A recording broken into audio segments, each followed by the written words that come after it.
It's October 10th and I'm putting in a few carrots a little bit later than I'd like. I'd like to go ahead and get them started, but I'm going to plant this area and I'm going to plant this other row right here.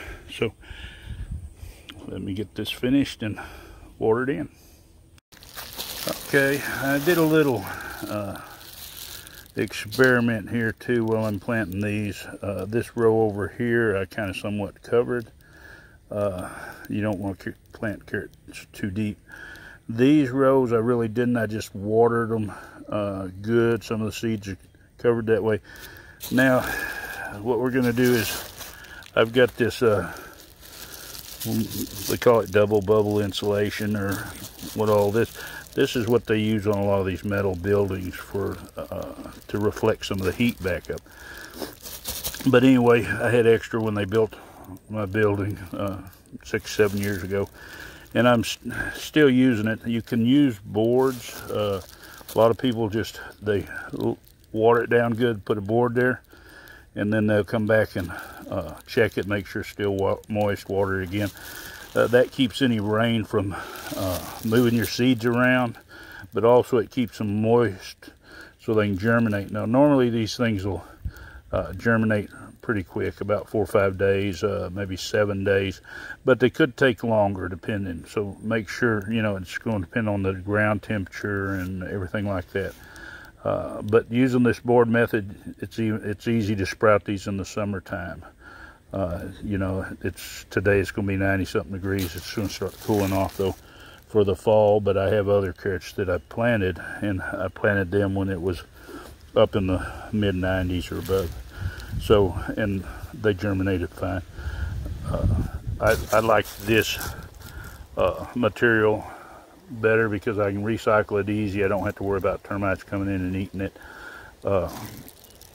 And it's just easy to roll up, lightweight, so you're not packing a bunch of boards around. So that might be an option. You might find some of that and have it around. Anytime you're on a farm or a homestead, normally you don't throw out anything because you'll find a use for it later. But anyway, I'm going to get this covered. Okay, it's October 15th, and I just uncovered these carrots.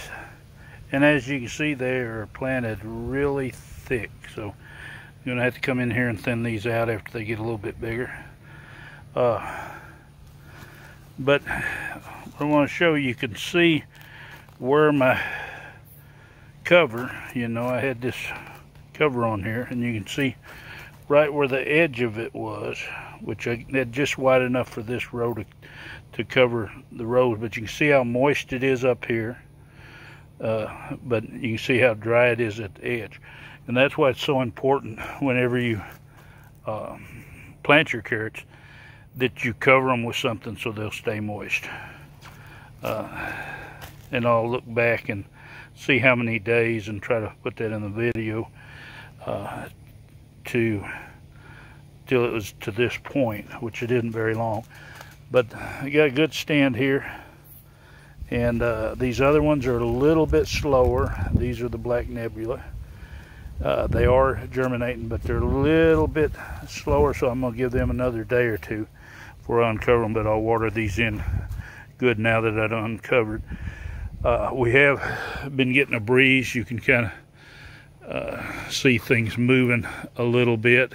It's kind of gust up a little bit here and there, and whenever you have that, realize it's going to draw a lot of moisture off the top. So if you do have seedlings out, you might have to come back in midday or something, you know, water them in the morning, water them midday, to make sure that they don't dry out.